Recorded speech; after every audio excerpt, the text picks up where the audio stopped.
Aitäh, härra president, küsimuse eest. Tahtlikud rünnakud tsiviilinfrastruktuuri vastu rikuvad Genfi konventsiooni ja rahvusvahelist õigust. Kes see on? Ma olen New York Timesist. Zolan, The New York Timesist. Kes sina oled? Ta näib praegu üsna mures olevat. Kas tema ähvardus pommitada elektrijaamu ja sildu oli ainult üks kord? Ei. Ei. Ma loodan, et ma ei pea seda tegema. Ma just ütlesin, et nad on 47 aastat nende inimestega läbi rääkinud. Tegelikult on nad suurepärased läbirääkijad, sest neil ei saa enam olema tuumarelva. Ja kui keegi, kes mind kunagi asendab, on nõrk ja ebaefektiivne, mis võib täiesti juhtuda. Sest meil on olnud lugematul huldal presidente, kes olid nõrgad, ebaefektiivsed ja kartsid Iraani. Me ei luba kunagi, et Iraanil oleks tuumarelv. Ja kui sa tõesti arvad, et kõik on korras inimestega, kellel on haige mõistus, kes on karmid, targad ja haiged, tõeliselt haiged.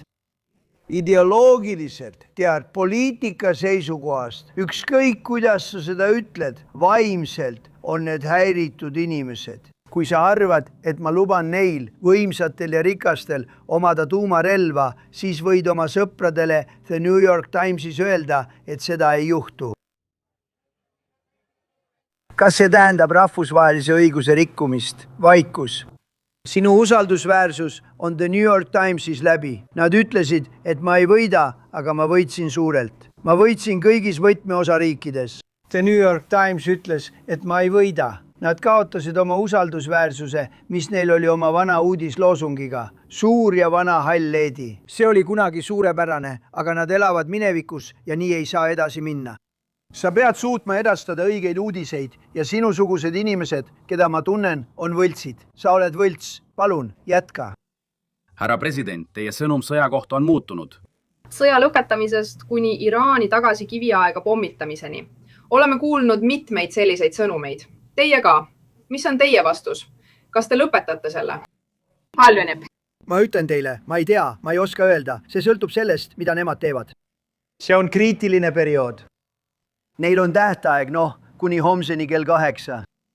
Ma andsin neile pikendust. Nad palusid 7 päevast pikendust, eks. Ma ütlesin, Steve, anna neile 10 päeva. Tegelikult saab 10 päeva täna läbi. Nii et ma andsin neile kaudselt 11 päeva. Ma arvasin, et oleks sobimatu teha seda kohe pärast ülestõusmispühi. Ma tahan olla tore inimene. Neil on aega homseni. Nüüd vaatame, mis juhtub. Võin öelda, et nad peavad läbirääkimisi. Me arvame, et nad tegutsevad heas usus. Saame teada. Me saame abi mõnelt uskumatult riigilt, kes tahavad, et see lõppeks, sest see mõjutab ka neid. Paljusid inimesi mõjutab see, aga me anname neile.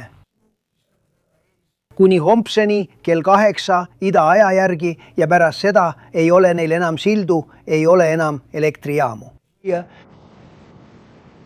Kiviaeg on kiviaeg.